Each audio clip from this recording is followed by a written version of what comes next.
Hello guys! Welcome back to my channel. Alright, maganda po ang topic natin ngayon.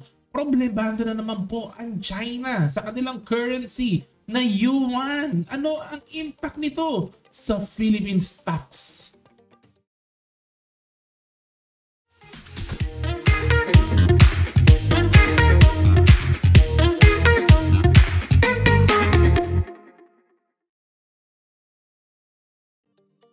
Welcome back. Ayan, Chinese yuan problem. Negative impact on Philippine stocks. No, matagal ko pong nasusubaybayan na po yung yung relationship ng China and US, yung dynamics ng economy po nila, no, itong mga nakakarama tao. Sinusundan ko po talaga yung mga istorya po na yan no. And actually po no, nung past few decades po no, previous 2 decades, previous 2 decades no, alam naman po natin paangat ng paangat ang economy ng China no, and Chinese firms produce goods. Ang kasabihan nga daw po nila no, God created the world in 7 days but everything else was made in China. Okay no? So kasi lahat ng manufacturing sa China naman po, alam naman po natin yan. Yung mga US firms, they pay in US dollars. And lahat nga po ng firms sa West no, hindi lang po sa US. Globally po, buong mundo, lalo na po sa West, no, sa Europe, sa US, no, ni-utilize po talaga nila ang China to manufacture their goods po, no? Kasi sabi nga po nila, pag wala ka pong Chinese plant, no, at isa kang company sa US, no, malulugi kayo sa competition, maiiwan ka sa pansitan. Kasi syempre, pag gumamit ka ng manufacturing sa China, mas mura yung cost mo. Kung local ka sa US mo ginagawa yung goods mo, mas mahal. So, lugi-lugi ka. Kaya lahat talaga bumabagsak sa China. Lahat ng ginagawang produkto sa China ginagawa. At kaya nga po nagkaroon ng malaking deficit po, no, ang trade between US and China. Kung hindi po ako nagkakamali dati po, no, ilang taon na po yata ang data to, no, sa isang taon daw po ang pumapasok po yata, no, na pera sa China is around 500 billion US dollars, no, at ang lumalabas mo sa China is just around 400 billion po by way of trades po ito. So may 100 billion na deficit po, no. So may 100 billion US dollar laging pumapasok sa China. Deficit po sa perspective po ng US, ha. Okay, sa China, syempre hindi. Papasok talaga yung 100 billion po na yan. And since strong ang economy ng China, growing, China can print. Nagpiprint daw po ang China ng yuan at saka yung excess na dollars na to, yung 100 billion na pumapasok. Syempre sa mga iba't ibang company pumapasok yan. Binibili daw po yung US dollar ng yan, no, ng government, no. Gamit ang bagong nagpiprint sila ng yuan para bilhin yung mga dollars po na yan, no?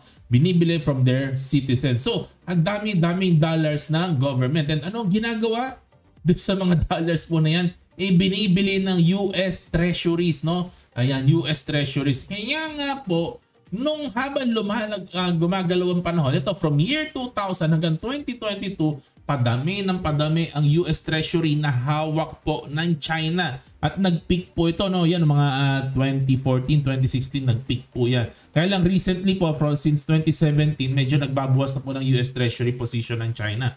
Pero makikita nyo po sa graph po nito, ang dami-dami po nilang pag-aari na US Treasury. Ito si China, halos 1.2 trillion. Ngayon po, pumapalo na lang po sa 800 billion dollars po, no, ang Treasury na hawak po ng China. And some say, sabi po ng iba, China, pwedeng gamitin ng China itong position nila sa US Treasury as a weapon kung gugustuhin po nila, no, para sirain, no, ang economy ng US. Sabi po nila, no, what if daw po dinap bigla ng China sabay-sabay itong 800 billion na to sa market. Kaya na, ibebenta ko na lahat sabay-sabay.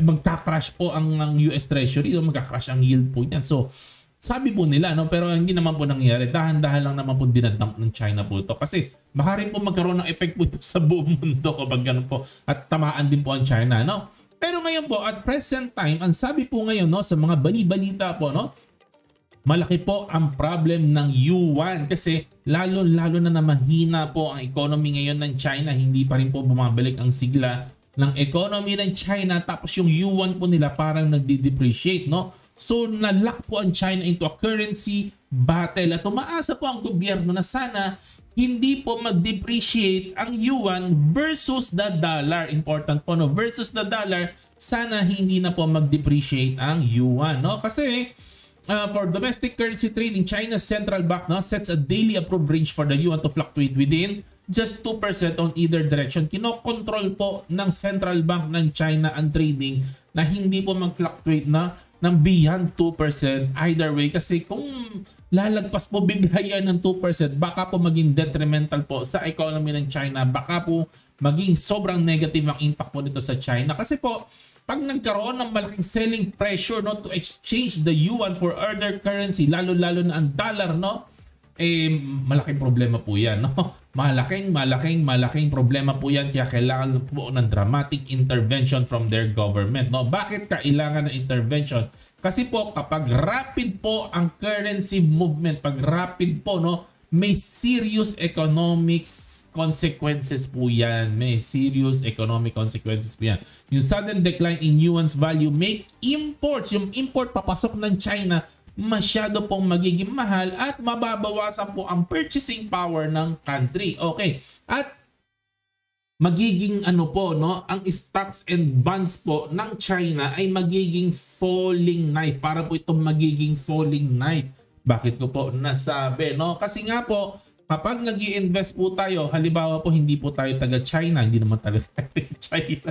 Okay, no? Pag nag-i-invest pa tayo sa foreign markets, take note, pag nag-i-invest ka sa foreign markets, no, sa stock market or bond market ng ibang bansa, prone po tayo sa currency risk. Anong ibig pong sabihin po yun? Ibig pong sabihin, kahit hindi po nagbabago ang fundamentals ng stocks or ng bonds mo, ay magbabago po ang value. Pwede mag-devalue ang investment mo kung bumabagsak naman po ang currency kung saan ka nag-invest, no? Halimbawa, no, nag-invest ka sa bonds sa China, no? At binibigyan ka ng coupon na 100 yuan every year. Binibigyan ka ng 100 yuan every year, no? So okay, walang problema. Paano kung yung value ng yuan ay bumababa? So ibig sabihin, 100 yuan pa rin ang binibigay sa iyo ng bond mo. Kaya lang, yung 100 yuan na yun, nababawasan ng value. So, yung investment mo sa bond na yun ay nababawasan po ng value, and it is across the board. Stocks and bonds, magde-devalue po yan. Pag nag-devalue din po ang currency nung market po na yun. Maliwanag po ba? Sana naiintindihan po ninyo, no? So, pag nangyari po yun, pag nagkaroon ng matinding selling pressure po, no, at bumagsak po, biglang talagang lumagapak po ang value po ng yuan, magkakaroon po kasi syempre, no, halimbawa yung dividends mo or yung coupon mo sa bonds, no, bumababa yung value niya kasi yuan ka binabayaran. So ayaw mo na sa stocks na yan or ayaw mo na sa bonds na yan. So anong gagawin mo? Di ibebenta mo yung bonds and stocks na meron ka sa China. So pag binenta mo ng binenta at yung mga investor nagbentahan po ng kanilang position sa China, babagsak po at maaring mag-crash po ang stock at bonds market po ng China. So napakadelikado po nito sa China kapag dire-diretso po mag-devalue ang kanilang pera, no? And that fear can create a vicious cycle of capital outflows kasi lalabas ang capital, magbebentahan, no? At lalo pang babagsak ang currency at lalo pang mag-outflow ang investment. So magiging ano po siya, no? Magiging self-feeding po siya at magiging cycle po siya, no? So mapangit po yan at napakahirap po niyang gawin, no? At napakahirap pong kontrolin po yan, no, pag nangyari po iyon, no? Kasi nga po, investor will try to allocate their funds elsewhere, no? In China has a yuan problem. It's not getting any better. Bakit hindi any better? Kasi po, ang sabi daw po ng Federal Reserve, no, sa US po, may plano po sila this year na mag-increase ng kanilang interest rate hike. Ano ibig sabihin ng Kuya John? Pag nag-increase po ng interest rate ang US po, ibig pong sabihin mag-i-strengthen po ang US dollar. So ibig pong sabihin, pag nag-strengthen po ang US dollar, ang ibang currency po ay magwi-weaken. Magwi-weaken po yan. Hihina po ang ibang currency. So yun po ang mangyayari. So baka po mag-weaken po ang China kapag nag-increase po ng interest rate ang US at madadagdagan ang sakit ng ulo po ng China. Sana naintindihan po ninyo ang mga macroeconomics na pinag-uusapan po natin, no?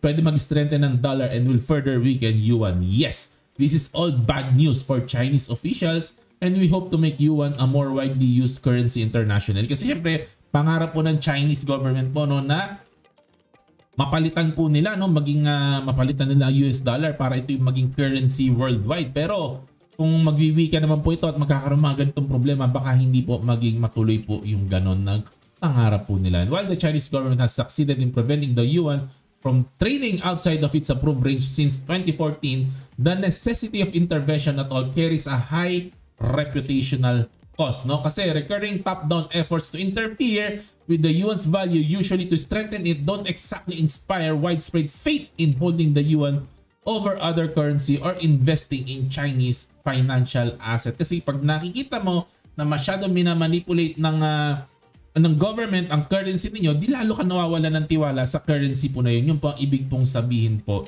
nito. Okay, so sana naintindihan po ninyo ang problema po ng China ngayon at yan po talaga ang pangyayari sa mundo. So two things that may happen sa ating bansa, sa Pilipinas po, no? Syempre may epekto po yan. Katabi po natin yan. Ang lapit-lapit po yan. Isipin mo na lang guys, no, sa opisina, no? Pag yung katabi mo, kahit ikaw wala kang sakit, pag yung katabi mo ay may trangkaso, pwede kang mahawa, madadamay ka dyan, mahahawa ka sa sakit. So yung mga ganitong bagay, maaari pong may negative effect or positive effect po sa atin, no? So yung two things na maaari pong mangyari, maaring madami po tayo, maaring humina din po, no, ang markets po sa atin. Kasi syempre naman po, naambunan lang naman po tayo ng investor, di ba? O kasi pag nagfo-flow ang investment sa Asia at minsan mahal na, minsan dinadala sa atin yung pera, parang ganun po. No, naambunan po tayo ng mga investor na gusto mag-invest sa Asia dahil gusto nila mag-invest sa China, yung ibang pera umaambun po sa atin, no?